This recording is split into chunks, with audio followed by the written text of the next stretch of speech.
Welcome to the 10th Genie Out of the Bottle Generation Politics. With our Genie Out of the Bottle, we ask you to reflect on the following question. How do we, the current generation, shape the future for the unborn generations of tomorrow? Today, our Genie Out of the Bottle is Maxim Vandekerckhove. Maxim is together ambassador of the Socialists and Democrats Group in the European Parlement. Since 2017, the S&D Group assembled a group of 30 youth who will represent the youth on the highest politics and diplomatic spheres in the European Parliament. Maxim was chosen amongst 35 other youth participants of different political backgrounds to present the youth agenda on the EU-Africa Head of State Summit in Ivoorkust. And on this note, I give the floor to you, Maxim. Thank you very much for the introduction. I'm first going to share my screen again.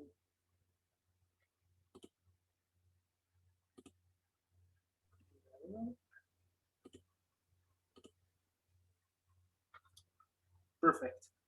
Yes. So I'm actually not going to talk as somebody from the S&D group. I'm just going to reflect on some issues with European elections, some issues with how can people relate to the European elections, and how can we make sure that the future generation is more committed to the European ID, which they actually are. You will see in the numbers of the previous European elections in 2019 that there actually are more young people who are committed to it, so that's a positive thing to start with. Of course, the European elections have in general a bad reputation, and a lot of people say that voting won't change anything. It's those people in Brussels who just talk about the general topics, and for many of them, the value of the EU is unclear, and this also translates into voting they actually vote the same as in the national elections. They just vote pro or against national issues. And this is, of course, a common problem that Europe is dealing with for a very long time. One of the main reasons is also the lack of enthusiasm from national parties, actually. Even in Belgium, I see in my own political party, even this is in the middle spectrum of the political landscape, is that even those politicians here in Belgium that is so close to the center of the European institutions, that they say, well, one of our party presidents literally said, I don't have anything good to say about Europe because Europe doesn't produce any votes. This was a progressive party leader who said that. So for me, as a young, dedicated European, it's very hard to hear that even in parties who are supposed to be pro-European, or at least who have the nuance to distinguish the good from the bad sides, that they say this kind of things. And people need to realize that the future of their countries is strongly related to the European Union, and as most of the legislation is made there. And as I said, sometimes people from the south of Europe say, oh, Europe is far away from our bad side, but also for Belgians, it is apparently the case. And in some recent years, the European Union has indeed shown some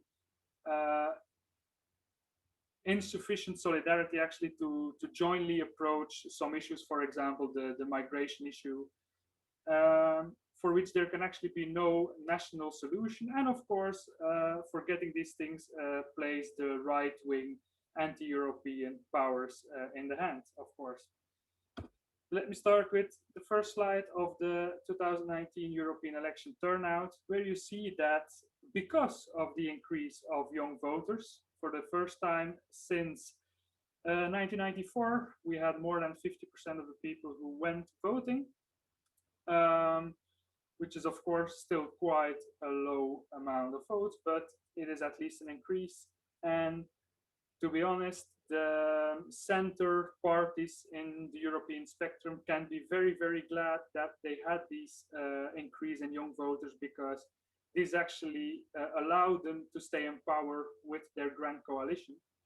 So I also hope in their mindset, and this is also actually a comment that I give towards my own group and towards my own party, that we don't need to become, that we don't need to relax again, these young people know the importance of Europe. They voted for us. They voted for, let's say, the pro-European normal parties. And we cannot let them down now. We cannot say, okay, it's fine. Everyone before the elections was very afraid that the extremist parties would win a lot of seats in the European Parliament. This is actually not the case. Also, like the Green Party won, so it's the Liberals won quite significantly. So this is a good thing, but this is one very strong call towards my own group. Please include these young people like they did with us. Please include them, because they are the ones that cannot be, after a couple of years, they cannot say, oh, Europe didn't do anything for me, even though I gave my vote as a young person, I got nothing in return, Europe didn't become any better. Now it's the time that we are still in power, that the extremist parties are not that extreme in the European Parliament yet, to make sure that we create a new strong story. Just some top drivers for the European vote. So to my own surprise, actually, immigration was only 34% of the main topics that people were worried about. And of course, economy and growth was the first one, followed by climate change. So this also means that in the general spectrum, there is a lot of work on many different topics. So actually, for every party, there is something in it. So we all have, with all the parties in the European Parliament, we have the same issues that we can all tackle, and that we can all win. We can all win on our own specific issues. So it's important to work together on that, on these common European topics. When Europe started, there was actually a focus on specific European integration. So it was, everyone agreed on the fact that Europe was the right way to go, and there were only a few issues about should it be more social, should it be more liberal, but everyone knew that this was the future. Nowadays, there is a shift towards the politicization of every single aspect, also of national politics, and this was also increased by identity politics. This was mainly created by different shocks in society, the Euro crisis, the Brexit, and for sure the COVID crisis. And then you saw that it was no longer a matter of working together on a political integration and, of course, losing a bit of your national sovereignty. No, every single aspect of things that you can't deal with on a national level, or that is wrong because of your national politics, is now being transferred into a political contestation against the EU. Brexit is the best example of that, but also, for example, in Italy, with bad budgetary governance, everything was shifted to the EU, and the EU is the one who is doing wrong. And the COVID crisis is a good example of that, because it's always easy to blame the EU, but actually there has never been a transfer of power for these medical and these for these medical related issues. And then when you see that those national leaders prefer to be national heroes, close their borders so easily, and that the European Union cannot do anything against that, this will only increase Euroscepticism. And maybe this is something that we can debate about afterwards. Is I actually would like to pose a question. If you think that the COVID crisis, certainly for young people, will let them feel that Europe is important, and that after the COVID crisis they will be more pro-European because they know that this is their ticket for freedom? Or do you think that the COVID crisis will show them that Europe is not strong enough on these topics when it needs to be strong in a crisis? Do you think that they will believe their national leaders, and that they prefer a strong hero, national hero, that doesn't give a shit about Europe? For example, now my own prime minister in Belgium, if we can be so open, that he just closes the national borders for people. He imposes high fines if you cross a border. But what is a border nowadays? It's just a line that has been drawn in the past, and now we are living in the Schengen area. And of course, in a sanitary crisis, you can still use your border to do checks. You can still use it as a place where you put a nasal swab into people's noses. That's perfectly fine. You need to do it somewhere. For my part, if I need to travel to Brussels within my own country, even then I don't have any problem that when I arrive in Brussels, I have a nasal swab. You need to do it somewhere.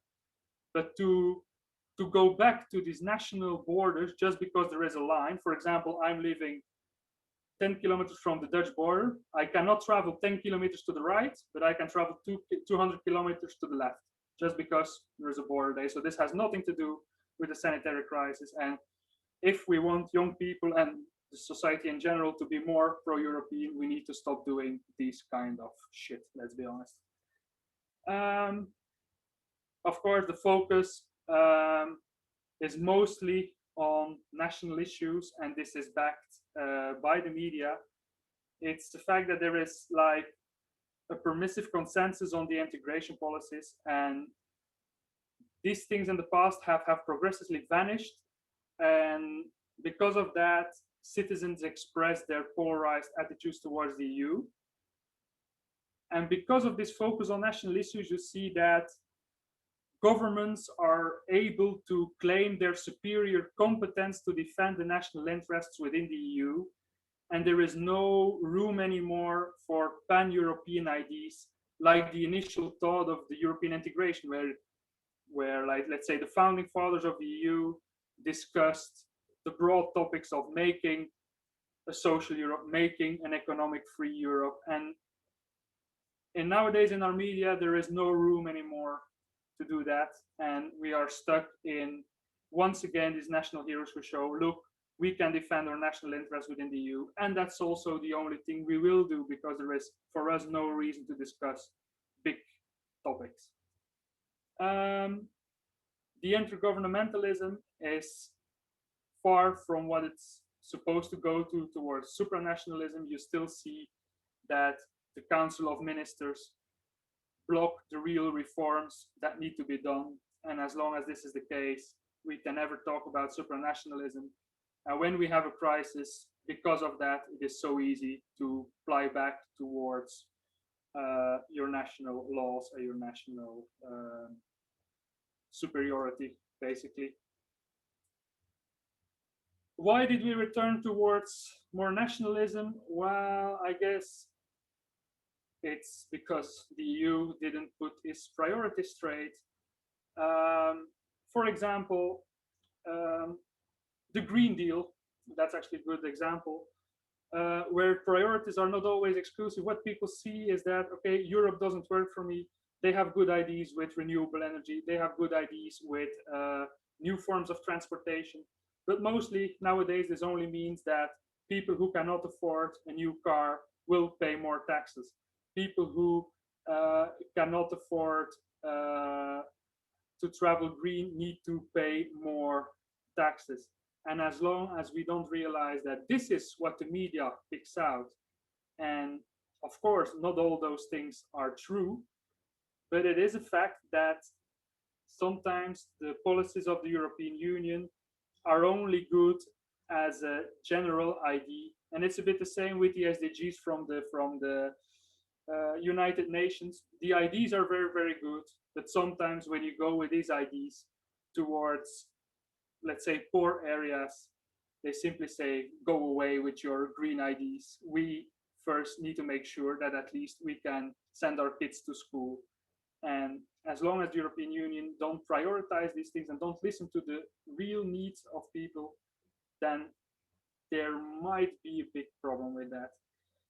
Then you have the free trade paradox of the left and the right, where the right says that where the left first and for all says that there is too much free trade, and that the European Union is that the globalization, because of the European Union, is destroying the social structure. The right is saying that is saying the contrary, but in the end, the only thing you do is making the extremists and the racist parties, they only grow with that because free trade is actually the very basic point and very basic existence of our union. Budgetary discipline is also something that is easily misused by a lot of countries. For example, Hungary and Italy, as I said, when they don't have their own national budget in order, and when they do corruption and strange things, now they have the common, they can put the blame on the European Union, which they too easily do. And of course, related to that, they're only talking about the positives and communicate, they're only taking the positives and communicating about the negatives, which the media does also. For example, in Belgium, they only show the people like the European Union is only bullying the people with like the small details and new agricultural quota, which only increases the price, for example. And yeah, we definitely need to stop doing that. The focus from the European Union is a bit too much, to my opinion, on value-based issues. You know, you have the very important value-based issues like LGBTI rights, equal rights for men and women, make sure that your election list is equal. Of course, this is very important, but sometimes I have the feeling, even as a progressive person, I openly say this, that there is too much of these issues being discussed right now, and people feel like there are no other topics that the European Union is taking care about. They see that their salary is going down, they see their pension system being ripped away, they see their social security being taken away, and then they see that we implement new LGBTI rights, or that we are fighting for maybe I should put it that way, that we don't take a good lady on a position because the law says that we need to take a man, or the other way around. And of course, we need to have this kind of quota, don't get me wrong. But sometimes the communication about these things is slightly wrong. But okay. Then the most important thing, this was also the point of my topic actually, the general lack of knowledge from people in the European Union. There was a study made by the Eurobarometer where they posed 3 very simple questions to people from different age groups. They did it with 6,000 people. So the first one was: the European Union currently consists of 28 member states. The members of the European Parlement are directly elected by the citizens of each member state, and Switzerland is a member state of the EU.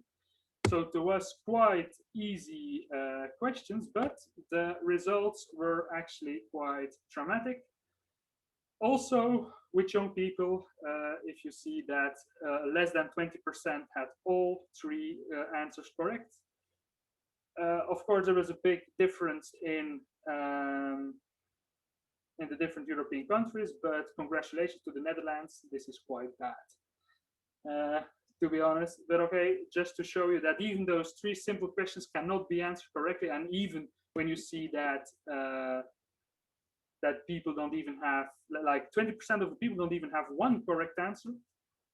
Okay, now we need to make sure that we have some very simple introductory education in the schools. But that's a long story.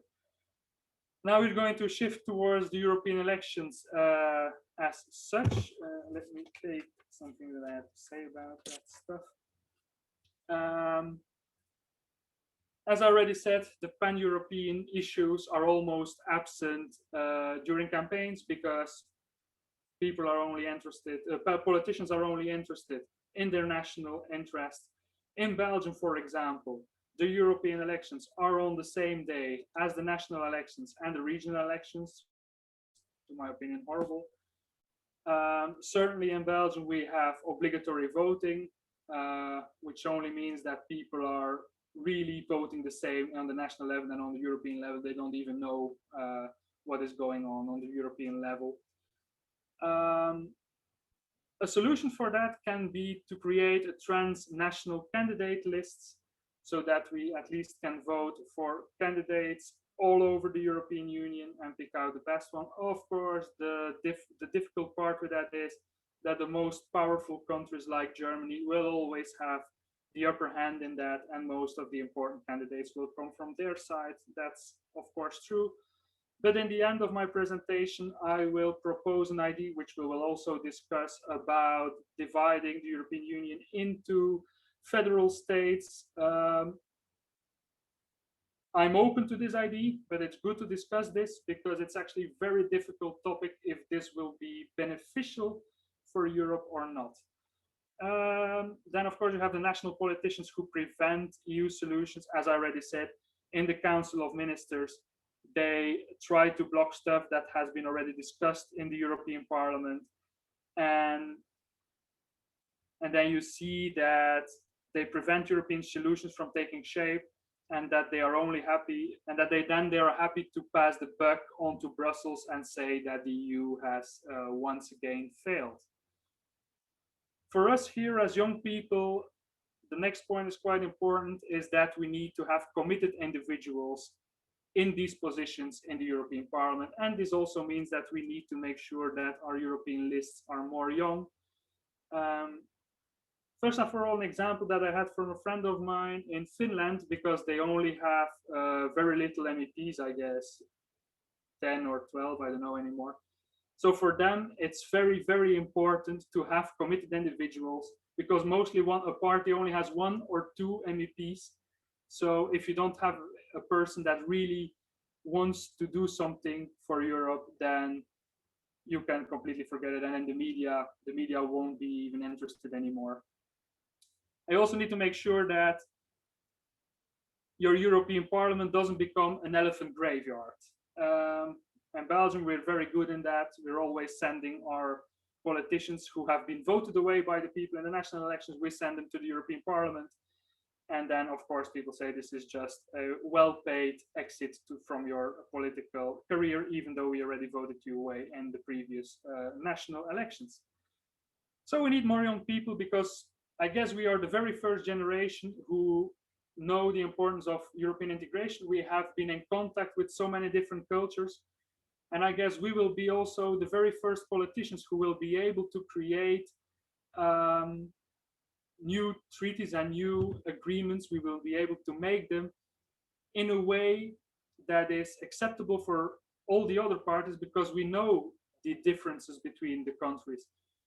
We have talked through Erasmus Plus with people from other countries, and now we come together and make new agreements, which will be way more accepted by national governments as well, because we understand the difficulties, we understand the cultural backgrounds more.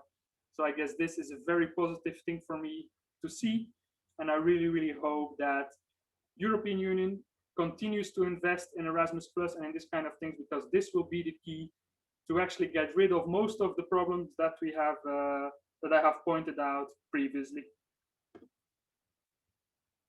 As we already said, it's a problem of the nationalists with 28 national elections rather than one European one. And the problem in the countries is that there is actually Euroscepticism from the national left and the right in the very center. As I already pointed out, one of our party presidents said that he doesn't have anything good to say about Europe.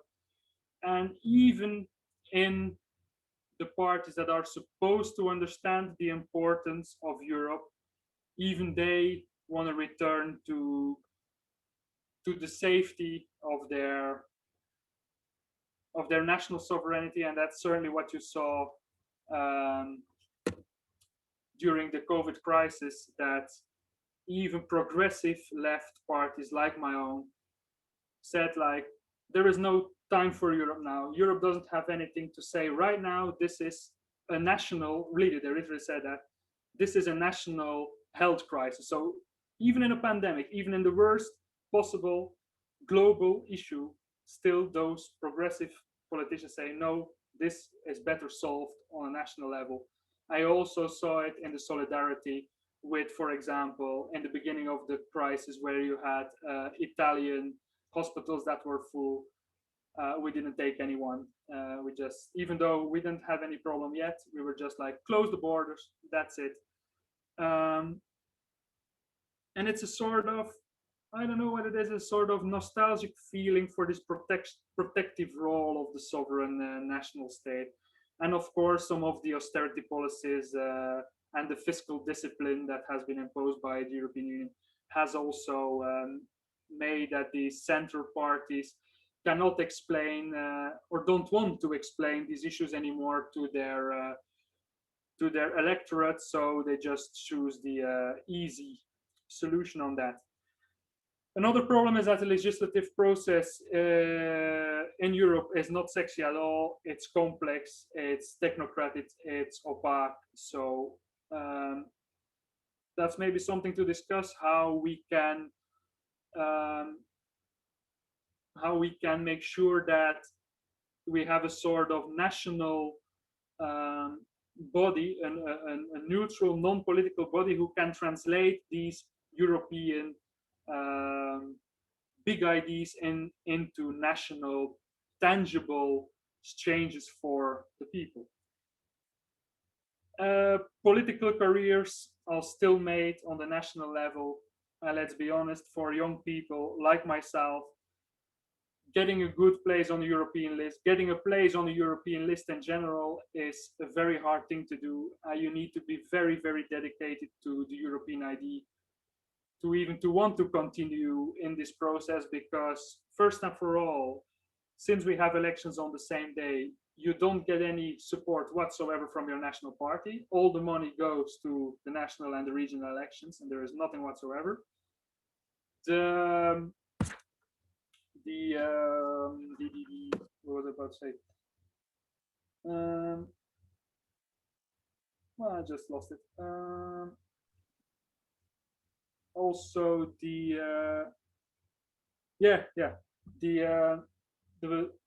people who are mostly getting elected are ex-ministers or people who already were in national parliament before.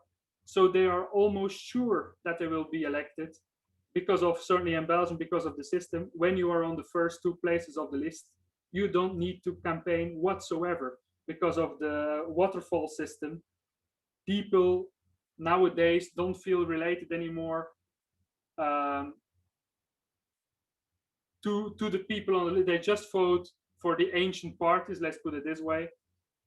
And it doesn't matter anymore that the preferential votes, people vote for the list, the waterfall system. So even your leaders don't campaign anymore. They're actually more supporting the campaign of the national leader who will become the prime minister than their own European campaign.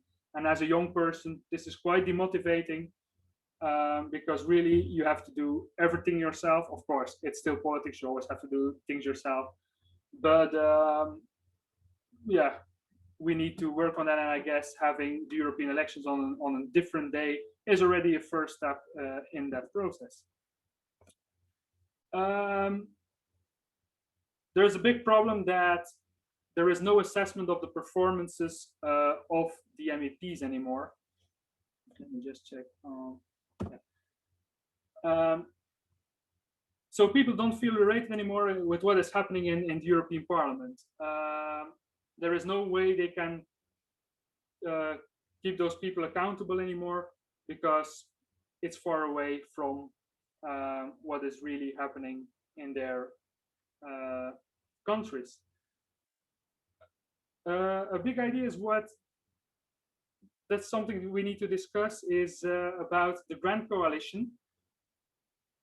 So the Grand Coalition between the center left and the center right in the European Parliament is something that always prevented us from these extremes and these extreme votes in Parliament, and also as a consequence of that in the member states. But as a matter of fact, because people feel less related to the mainstream parties and they vote more for the new kind of ideas, is it still a safe way to protect Europe? To my opinion, yes, because you make sure that these anti-European votes can never have the upper hand.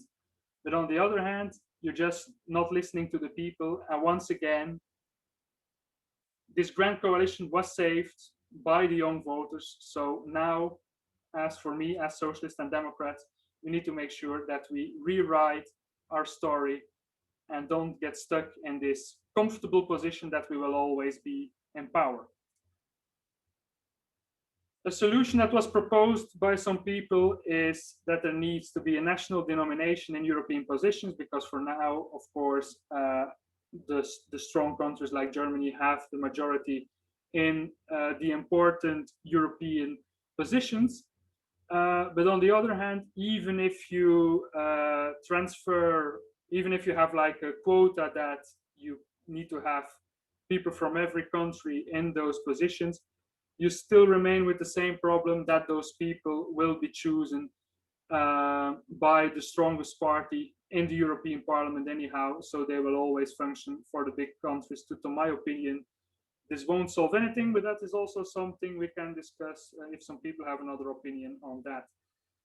What we tried to solve the previous problem is by implementing the Spitzenkandidat as a solution, where every political party every political group in the European Parliament presented his own candidate, but in the end, once again, it's only the candidates who are backed by the strong countries that can have this position, and the other people, the people that are not from the same nationality as that person, don't relate to them at all.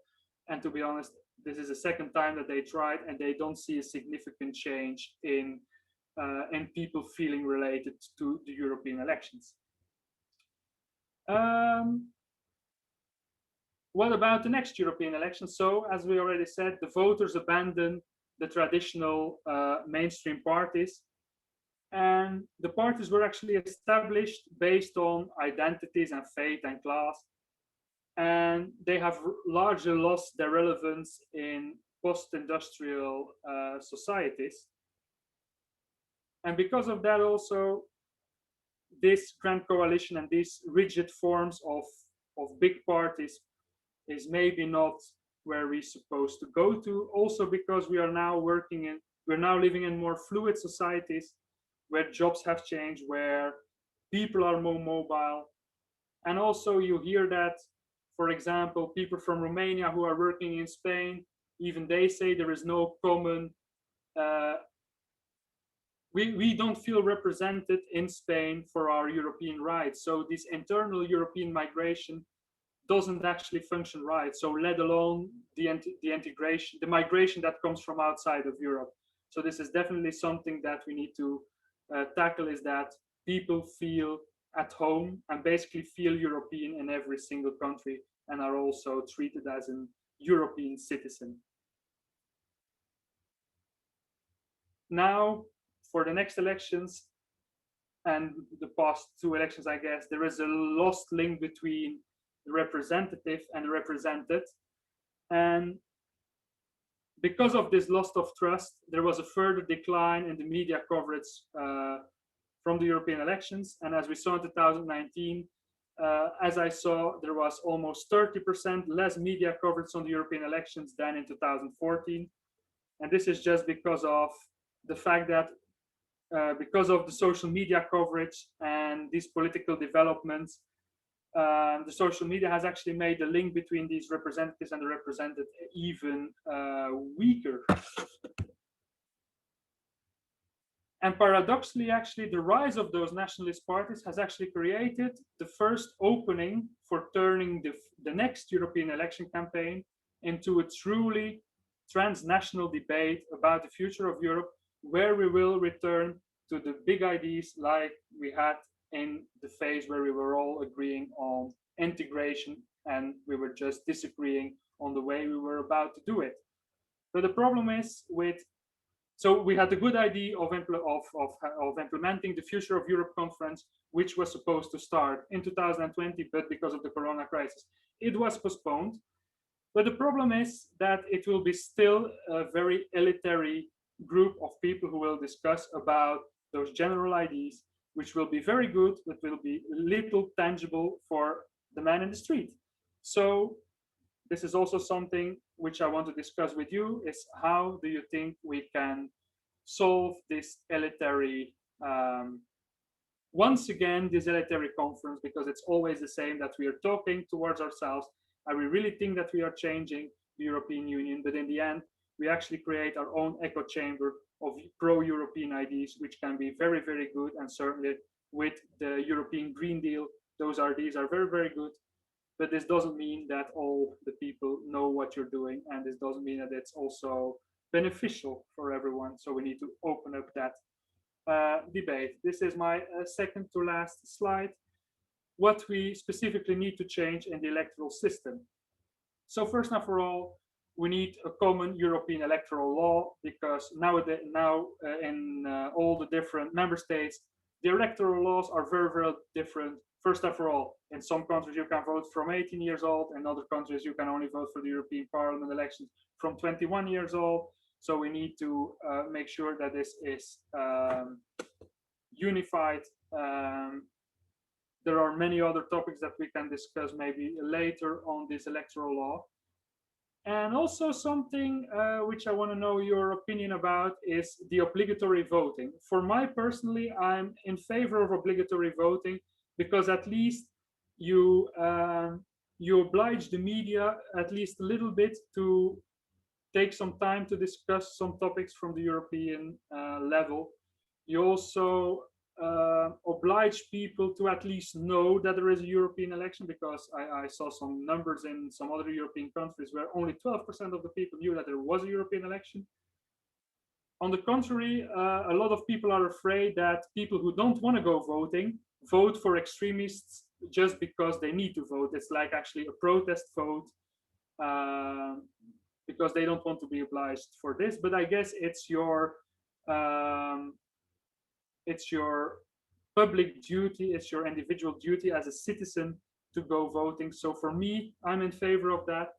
But for example, in the Netherlands, we already abolished this in 1870, I guess. You had it for a very short period of time.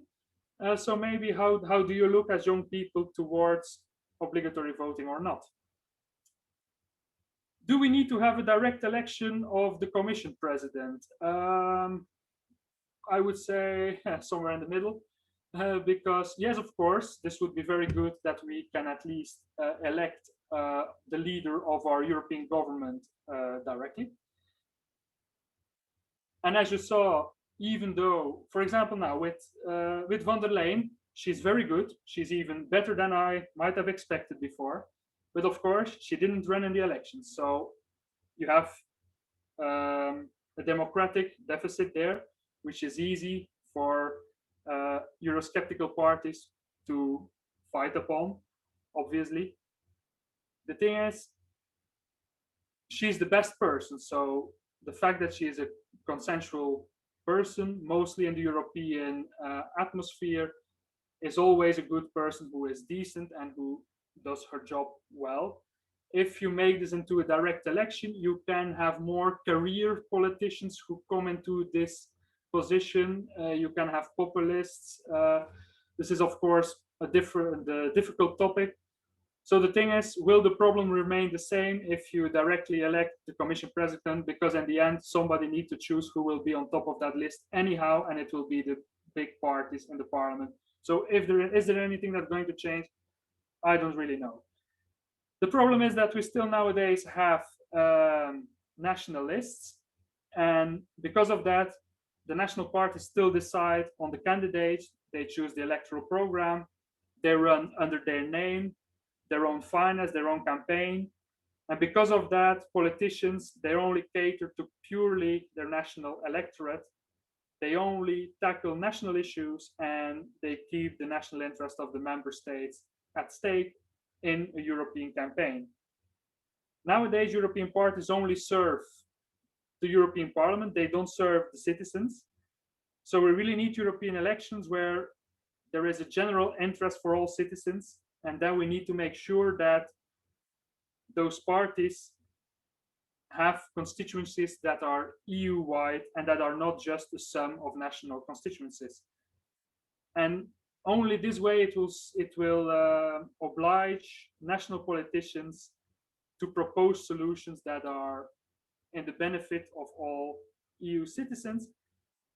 And to do so, we need to create pan-European parties. I was actually sad that I only found this beautiful picture of the EPP. My own party didn't make something that beautiful. They only made it into a boring list. So the benefits of that is that you can recognize the Euro parties as entities which European citizens can have direct membership of. You can recognize the single national party as a national branch of the Euro party. You can allow cross-financing between the Euro party and the national branches. The European election will be carried out with the name and the logo of the Euro parties. And this also makes sure that we have an upfront campaign and that the public subsidies are ensured in close scrutiny and that every single expense is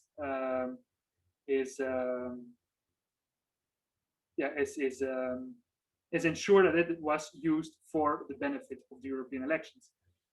The last two slides are just two ideas that I got from the European study unit in the Parliament. So this is open for debate, as I said. I don't know if this is good or not.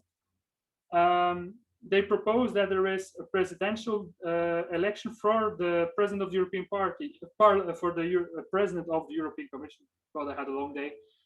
For 6 years, but that the half of the MEPs are elected every 3 years in the whole of Europe. So not as the American system, where half of the states or half of the federal districts, as we want to do it in Europe, elect them, but an election every 3 years. I think that's a bit too much, because then the MEPs will only run on even shorter ideas, and they won't even bother anymore about the big issues that Europe needs to bother about. They will, to my opinion, only be more reluctant to return to national issue, because that's the only way they can score in such a short notice. So I want to open up the debate about that, what you think about this. And then also they want to create a sort of Senate, which has full powers. So this means that for now, the European Parliament only has the power to say yes or no to certain legislation that is proposed by the Council of Ministers. They can only make some adjustments to it, but they don't have any right to impose new legislature. So a Senate would solve that problem. The solution they propose is a federal Europe, which I'm in big favor of. So this means that we get rid of the national borders to do so. We have 350 directly elected officials per federal district in the normal way as we do it now with national party lists. And then we have statewide pan-European lists with 350 party representatives, which are on a pan-European list, which you can vote for. It's up to you to discuss if this is a good thing or not. I'm more in favor of this system, a bit less of the previous one with 3 years and a Senate, but we're here to discuss, and this was my last slide, so that was it. And also, I also maybe one thing to add, I also want to hear from you if you actually feel like you have a pan-European identity, because of course this has been blamed by a lot of Eurosceptical people that there is not such a thing as a European identity. And for example, Coudenhove-Kalergi in his pan-European plan in 1929, he is always misquoted that people think that he wanted to get rid of your national identity and your cultural uniqueness. This is not the case. We just need to make sure that we make the shift from a difference in people and a difference in races towards a difference in individuals. And when you have a difference in individual, I guess it's more easy to feel yourself as a pan-European citizen. Thank you very much, Maxim, for this wonderful presentation and your insight.